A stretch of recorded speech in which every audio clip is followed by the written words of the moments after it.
कसे आहात तुम्ही सगळेजण? आय होप तुम्ही सगळेजण खूप मजेत असाल आणि मजेतच असायला पाहिजे। मी शुभांगी तुमचं सगळ्यांचं अगदी मनापासून स्वागत करते आजच्या एका नवीन ब्लॉगमध्ये। मागच्या व्हिडिओमध्ये तुम्ही तर बघितलंच असेल की मी माझ्या भावाच्या घरी आलेली आहे, म्हणजे कल्याणला, माझ्या माहेरी। इकडे भाऊ आणि वहिनी असतात, इगतपुरीला माझे आई वडील असतात। तर भाऊ वहिनी आणि विधा हे इकडे असतात आणि आमचं हे कल्याणचं घर आहे, खूप छान असं माझ्या वहिनीने नटवलेलं। तर आता सकाळची वेळ झालेली आहे। ॲक्च्युली काल आम्ही आलो संध्याकाळी आणि मग सगळं वगैरे आवरता मला इतका काही वेळच मिळाला नाही बाकीचं शूट वगैरे करायला। तर म्हटले आता सकाळ झालेली आहे, सगळे फ्रेश आहे, तर मग आता व्हिडिओला सुरुवात करूया। ॲक्च्युली माझा थोडासा आवाज बसलेला आहे, त्याच्यामुळे मला इतकं बोलता येत नाही आहे। तर आवाज माहिती नाही येतोय की नाही, तसं मी बोलण्याचा प्रयत्न करते।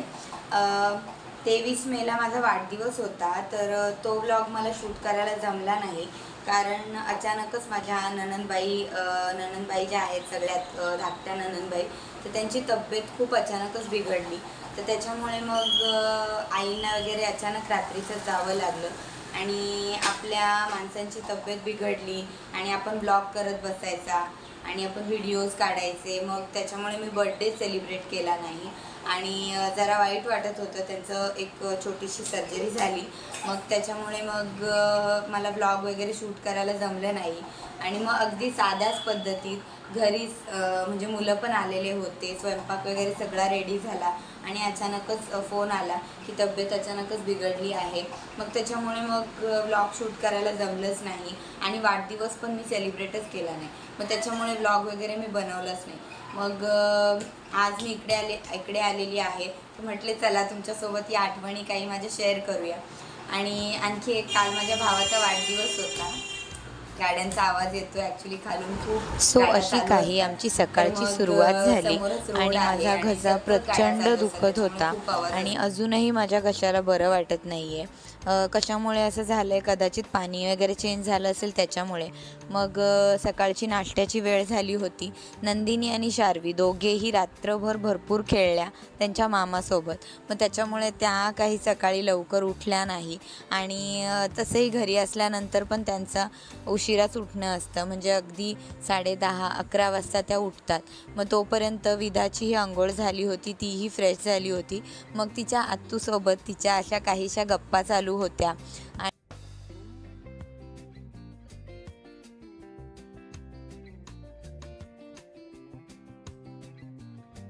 नंदिनी आणि विधामध्ये पूर्ण 9 महिन्याचं अंतर आहे, तर त्याच्यामुळे ना दोघीजणी जेव्हा सोबत असतात तर तेव्हा अगदी धुडगूस घालतात घरामध्ये, म्हणजे अगदीच इगतपुरीला असो किंवा इकडे असो, मग दोघींचा नेहमी खूप जास्त दंगा असतो घरामध्ये। तर इथे विधा जरा खाऊ खात होती, थोडंसं तिला भूक लागली होती सकाळी सकाळी, मग त्याच्यानंतर दूध वगैरे दिल्यानंतर मग थोडंसं ती असं खाऊ खात बसली होती आणि मग माझ्यासोबतही तिचा जरा टाईमपास चालू होता। वहिनींचं नाश्ता बनवायचं काम चालू होतं आणि सोबतच माझ्यासोबत गप्पाही रंगल्या होत्या। आम्ही जेव्हाही एकमेकींना भेटतो तेव्हा असंच होतं, बऱ्याचशा गप्पा आमच्या चालू असतात, सोबतच मुलींचं खेळणं वगैरे या गोष्टीही चालूच असतात। विधाला सकाळीच भजी खाण्याची आठवण झाली होती, मग तिने तिच्या मम्मीला सांगितलं की मला भजी खायची आहेत। मग आम्ही दोघीच होतो नाश्त्यासाठी, मग लगेचच त्यांनी भजी बनवली आणि सोबतच पाव आणले आणि अगदी वेगळ्या प्रकारचाच आज नाश्ता आम्ही केला। खरंच माहेरी आल्यानंतर दुसरं सुख म्हणजे हे काय असतं, तर हेच असतं की आपण असं गरम गरम नाश्ता आपल्याला आयता समोर मिळतो, आयता नाश्ता, आयता चहा, आणि मग छान वाटतं। त्याच्यामुळे खरंच कधी कधी ना असं माहेरी जायला हवं 1-2 दिवसांसाठी, कारण बाकी आपण आपल्या घरी असतो तर तेव्हा आपल्यालाच करायला लागतं, आपल्यालाच खायला लागतं, पण एखाद दिवस असा निवांत वेळ मिळाला ना की मन अगदी फ्रेश होऊन जातं आणि छान वाटतं या सगळ्या गोष्टी। आणि नेमक्या मुलीही झोपल्या होत्या. म्हणजे नंदिनीचं इतकं काही नाही, पण शार्वी सोबत असली ना की नाश्ता करायला ती नाश्ता करूनच देत नाही. सतत तिचं काही ना काही ओढाताण चालू असते, हे ओढ ते ओढ असं करत असते. मग त्याच्यामुळे ना आज ती झोपलेली होती, तर मला निवांत नाश्ता करायला तरी वेळ मिळाला. आणि सोबत आमच्या गप्पाही तशाच काहीशा चालू होत्या. मध्ये मध्ये विधाचाही नाश्त्याचं चालू होतं. तिला भजी खायची होती, तिच्या आवडीची भजी तिच्या मम्मीने तिला बनवून दिली, त्यामुळे तीही खूप खुश होती आणि एन्जॉय करत होती. मुली कसं आहे, स्वतःच्या हाताने जास्त खात नाही, त्यांना भरवावंच लागतं. मग मध्ये मध्ये तिलाही भरवत होते.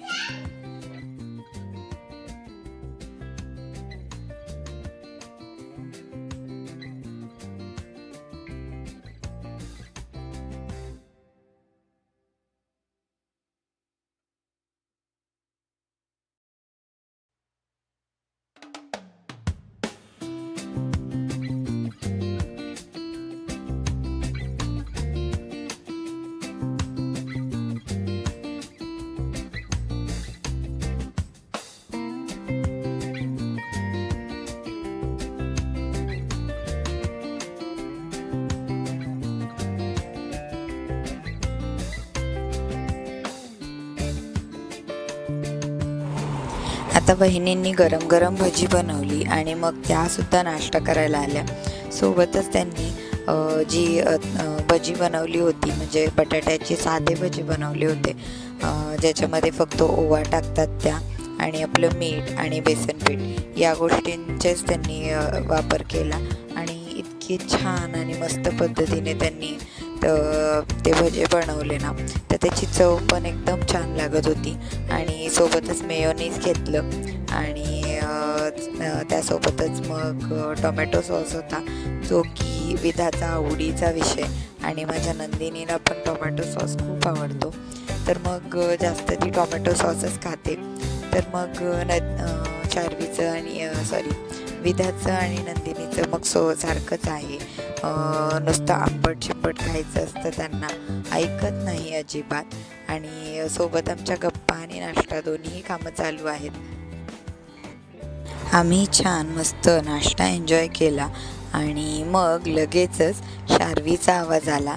तिला घेतली आणि नंदिनी पण मस्त फ्रेश व्हायला लागली. म्हणजे ॲक्च्युली तिचा ब्रश आणलेला नव्हता मी, मग तिला म्हटले हातानेच कर. ॲक्च्युली तिला रोज ब्रश करायची, सकाळी उठल्यानंतर पहिले ब्रश करायला लागतो.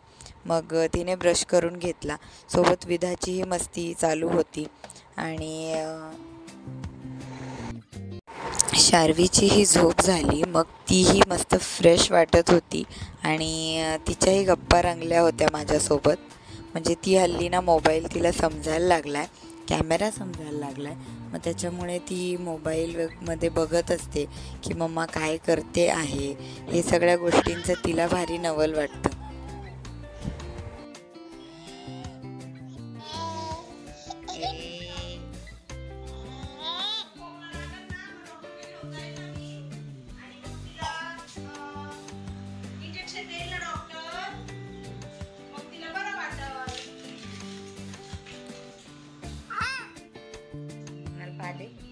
मला पादे पिलू, मला पादे ना पिलू.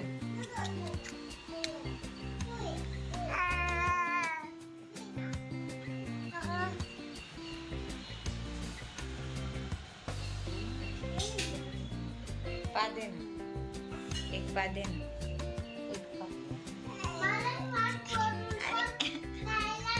दे ना एक पादे ना, एक दे ना, एक दे ना. परत एक.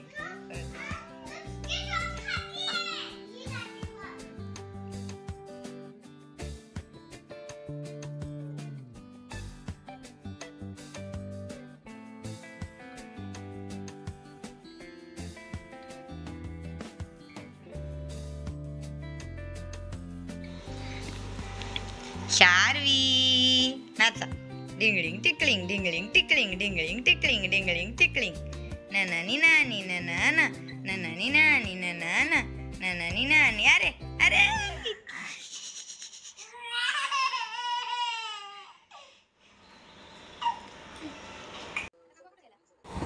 मुलींच्या अंघोळी वगैरे सगळं झालं, मुली फ्रेश झाल्या आणि शार्वीला पण शार्वीचा एक नॅप असतो. मग शार्वी झोपली थोडी. मग मुलींची तयारी करून घेतली आणि आम्ही पण जेवायला बसलो. दुपारच्या जेवणामध्ये साधं सिंपल जेवण केलं होतं. मग म्हटले आधी मुलींचं आवरून घेते. मग मुलींचं आवरून घेतलं. त्यांचे केस वगैरे विंचरायलाच लागतात, नाहीतर असे विक्षिप्त होऊन जातात आणि तशाच फिरत बसतात. मग त्याच्यामुळे आधी त्यांना तेल वगैरे लावून घेतलं आणि केस विंचरून घेतले. आणि बेडरूममध्ये एक टी व्ही लावलेला आहे. तर मग त्या टी व्हीला मी व्लॉग लावले होते माझेच आणि बघत होते की व्लॉग टी व्हीला कसे दिसतात वगैरे. आणि मुली पण खूप आनंदाने ते एन्जॉय करत होत्या. आणि असंच व्लॉग बघता बघता वेळ झाली, जेवण करून घेतलं. शार्वीला झोपू घालते, म्हणजे अगदी 2 ते 3 तास तिची झोप होते. आणि मग ही 2 ते 3 तास जो वेळ मिळतो, मग त्या वेळेमध्ये दुसरं काहीही कामं आटोपता येतात. आता सध्या माहेरी आहे म्हणून इतकं काही काम नसतं. म्हणजे बाकीची इतर सगळी कामं घरी असल्यानंतर जी कामं असतात ती कामं मी आटोपून घेते. पण आता माहेरी आहे त्याच्यामुळे मग इतकं काही वाटत नाही. मग तो वेळ जो मिळाला तर मग त्यामध्ये मुलींसोबतचा असा टाईमपास म्हणा किंवा मग वहिनींसोबत गप्पा म्हणा आणि या सगळ्या गोष्टी चालतातच. मग म्हटले जेवण वगैरे आटोपून घेऊ. जेवायला बसलो. साधं सिंपल जेवण बनवलं होतं. मटकीची उसळ वगैरे, चपाती, वरण भात या सगळ्या गोष्टी. आणि मग दुपारचं जेवण करून घेतलं आणि शार्वीला आंघोळ वगैरे घालून अशी झोपवली होती. तिच्यासाठी मधल्या बेडरूममध्ये मस्त झोळी केली होती. आणि स्पेशली ही माझ्या मम्मीची साडी आहे आणि ही साडीची झोळी आम्ही नेहमी बांधतो. म्हणजे अगदी नंदिनी लहान होती तर नंदिनीलासुद्धा याच साड्यांच्या झोळ्या बांधलेल्या असायच्या आणि आता शार्वीलासुद्धा. आणि खूप छान वाटतं जेव्हा अशी झोळीमध्ये शार्वी झोपलेली असते शांत एकदम. मग बाकी इतर सगळा वेळ मग नंदिनीसोबत जरा वेळ घालवावा म्हणून नंदिनी सोबत मी बसले थोडा वेळ. पण मुळात काय होतं, जेव्हा पण शार्वी झोपलेली असते तेव्हा नंदिनी जागी असते. मग तिच्यासोबत जर वेळ घालवला नाही तर मग ती खूप गोंगाट करते, काही ना काही दिवसभरात उद्योग करते आणि मग ती शार्वीला उठवून देते. मग असं तिच्यासोबत जरा गप्पा मारल्या की मग तेवढा वेळ मिळतो शार्वीलाही झोपायला. आणि जेव्हा तिची झोप शांत होते तेव्हाच ती मस्त शांत खेळते, नाहीतर मग ती क्रँकी होऊन जाते आणि पुन्हा किरकिर असं चालू असतं. मग त्याच्यामुळे खिडकीमध्ये बसून जरा नंदिनीसोबत वेळ घालवला. शार्वीची झोप झाली की मस्त आम्हालाही जरा बाहेर जाता येईल, कारण आमचा लग्नाचा वाढदिवस होता आणि मग त्याच्यामुळे मग तिची झोप होणं खूप गरजेचं होतं. आणि कारण संध्याकाळी थोडंसं बाहेर म्हटले थोडंसं सेलिब्रेशन करू छोटंसं, त्याच्यामुळे तिची झोप होणं खूप गरजेचं होतं. मग असा जरा 1-2 तासाचा वेळ गेल्यानंतर दुपारची वेळ सरत आली, 5 वाजले आणि मग शार्वीची पण उठायची वेळ झाली. आणि थोड्याच वेळात ती उठली अशी गोड गोड स्माईल करत आणि तिच्याकडे बघून छान वाटत होतं. मस्त तिची झोप झाली होती, म्हणजे ती आता फ्रेश खेळणार होती. मग म्हटले चला तिचं सगळं आटोपून घेऊ आणि मग तिला थोडंसं नादवलं.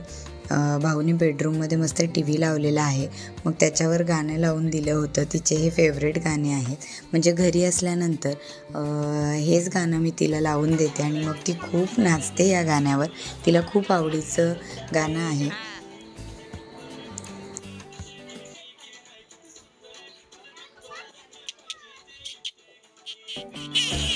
नाचा ना, नाचा.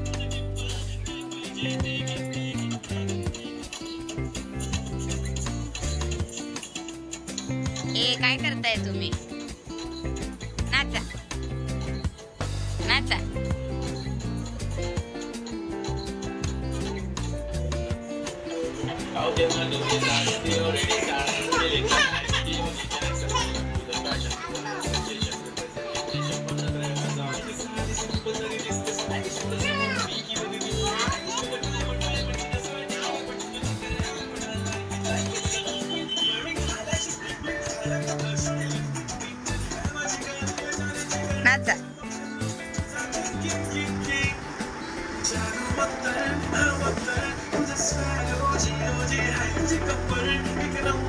नाचा नाच.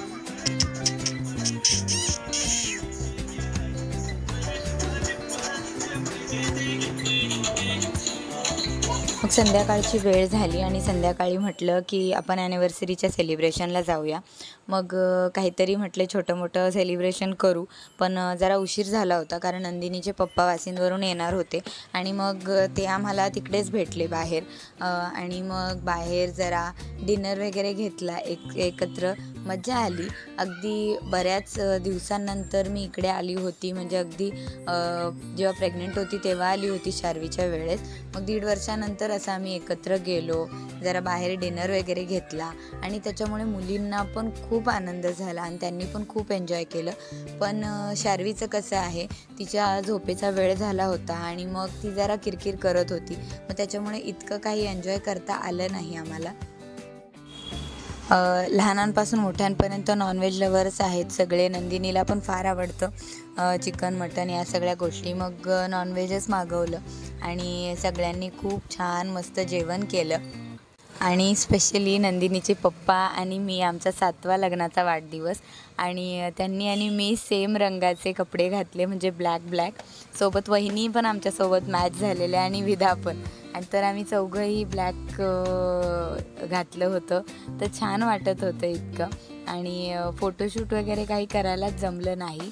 आणि मॉलमध्ये गेलो तर तिथे पण मुलीची जरा किरकिर चालू होती, मग त्याच्यामुळे तिथे पण फोटोज क्लिक करायला नाही जमले आणि व्हिडिओज पण काढायला नाही जमले. खरंच लहान मुलांच्या वेळा लक्षात ठेवून आपण जायला पाहिजे, नाहीतर मग आपल्याला जास्त एन्जॉय करता येत नाही. आणि या माझ्या वहिनी, त्यांनी पण ब्लॅक वेअर केलेलं आहे आणि मी पण ब्लॅकच टॉप घातलं होतं, तर दोघी आम्ही एकदम मॅचिंग झालो होतो.